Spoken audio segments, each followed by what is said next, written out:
Monsieur le gouverneur de la région du Centre, Monsieur le préfet du département de Fondi, Monsieur le maire de la ville de Yaoundé, Monsieur le sous-préfet, Monsieur le maire d'arrondissement, Monsieur le responsable des syndicats conducteurs de mototaxi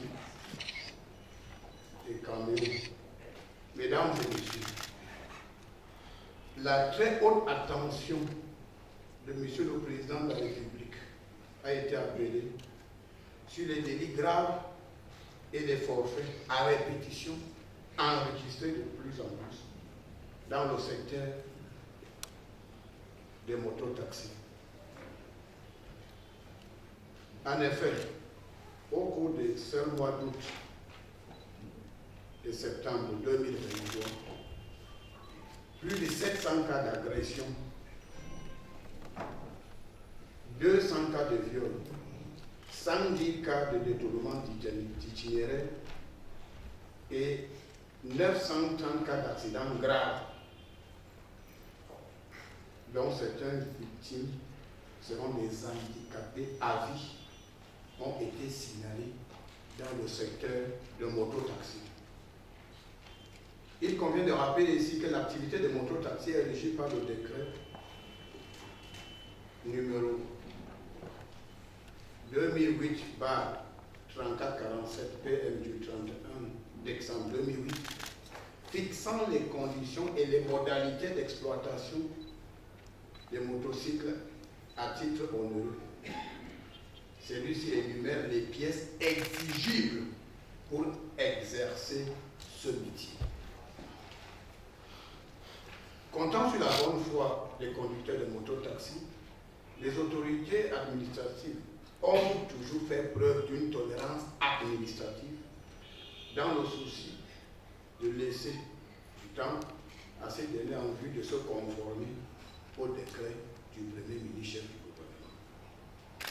À la suite de plusieurs réunions tenues par différentes autorités administratives, il a été relevé que l'activité de mototaxi est aujourd'hui envahie par de bandits de grands chemins et autres trafiquants. Fort de ce qui précède, les pouvoirs publics ont décidé depuis plus de 5 ans de l'identification obligatoire des conducteurs de mototaxi en vue de sécuriser les personnes transportées. Dans une logique d'indulgence, le gouvernement a opté dans un premier temps pour la satisfaction obligatoire de 4 formalités sur les 9 exigées par le décret du Premier ministre chef du gouvernement. Il s'agit de 1. De la présentation de la carte nationale d'identité, de l'obtention d'un permis de conduire de catégorie A, de l'obligation d'immatriculation de la moto et du port obligatoire du chasuble ou de jaquette numérotée.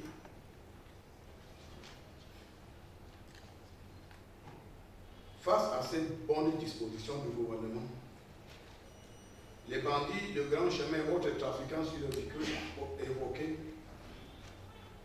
ont, à travers de divers subterfuges, opposé un refus à l'obligation d'identification.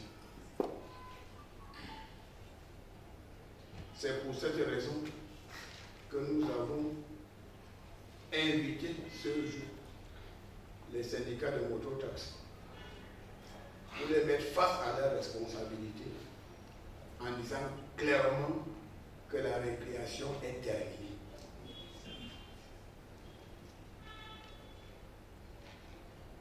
Un choix clair est laissé aux uns et aux autres.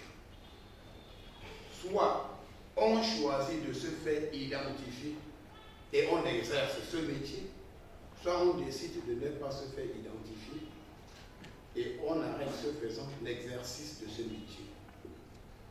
En tout état de cause, les contrevenants feront désormais face à la rigueur de la loi. Il y a lieu de rappeler que le gouvernement a toujours accompagné les conducteurs de mototaxi dans leur combat d'être des citoyens responsables. Plusieurs ont été admis au concours administratif, police, gendarmerie, armée. D'ailleurs, l'un d'entre eux a été admis au concours de l'ENAM l'année dernière. Dans la même veine, nous comptons dans cette salle les conducteurs de mototaxi qui ont été élus conseillers municipaux. Ces exemples sont évoqués à dessein pour indiquer que le gouvernement prend au sérieux ce métier qui peut déboucher pour certains sur des emplois publics, pour autant qu'ils fassent montre de bonne conduite et globalement de sens de responsabilité. Il n'y a pas longtemps, un maire dans la ville de Yaoundé a invité les conducteurs de mototaxi à se faire identifier. Non seulement ces conducteurs n'ont pas voulu se faire identifier, mais ils ont vandalisé certains véhicules stationnés devant la mairie. Certains ont été appréhendés et la justice fera son travail. Je voudrais clairement dire ceci. L'identification sera désormais étendue aux importateurs et aux vendeurs, et même les propriétaires de mototaxis. Les importateurs ou vendeurs qui ne feraient pas immatriculer les motos mises en circulation seront désormais responsables des actes commis par les conducteurs récalcitrants. Ils vont payer le pot cassé et leurs commerces seront scellés. Il faut que ça soit clair.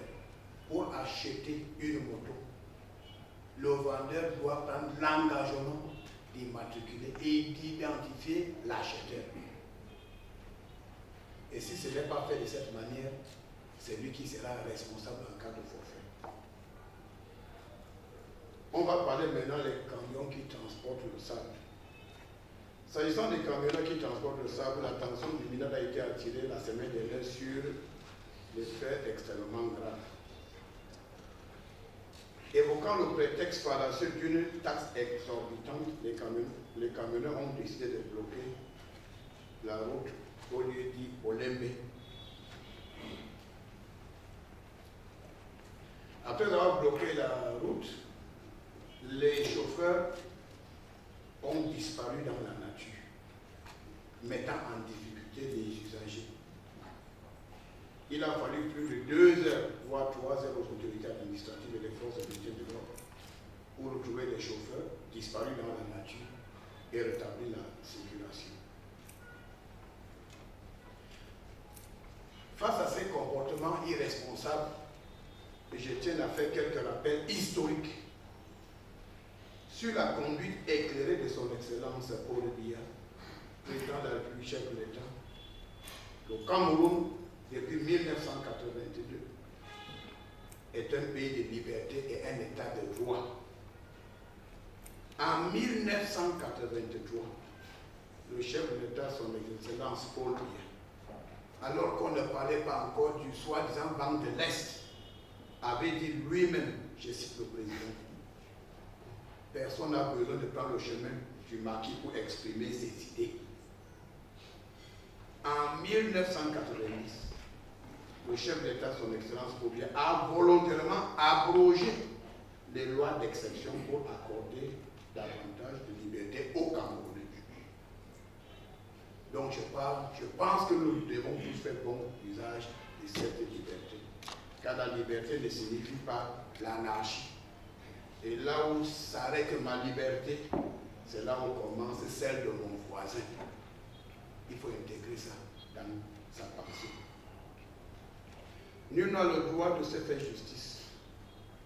C'est une mise en garde sévère que je lance aux camionneurs recalcitrants et aux conducteurs de mototaxis qui brillent aujourd'hui par des forfaits extrêmement graves. Si vous avez une doléance, il faut la poser de manière responsable auprès des autorités compétentes. Le sous-préfet, le préfet, le gouverneur, même auprès des responsables des forces de maintien de l'ordre. Ces fonctionnaires de la République vont transmettre vos doléances acquis des droits et des solutions idoines seront trouvées en fonction des priorités du gouvernement. Poser les actes de vandalisme pour justifier une quelconque revendication est inacceptable et intolérable. Lorsque les camionneurs ont barré la route, une ambulance transportant un malade était coincée dans les embouteillages. Après plus d'une heure sur place, le malade est décédé dans l'ambulance, alors que le chauffeur avait besoin de moins d'une heure pour arriver à l'hôpital.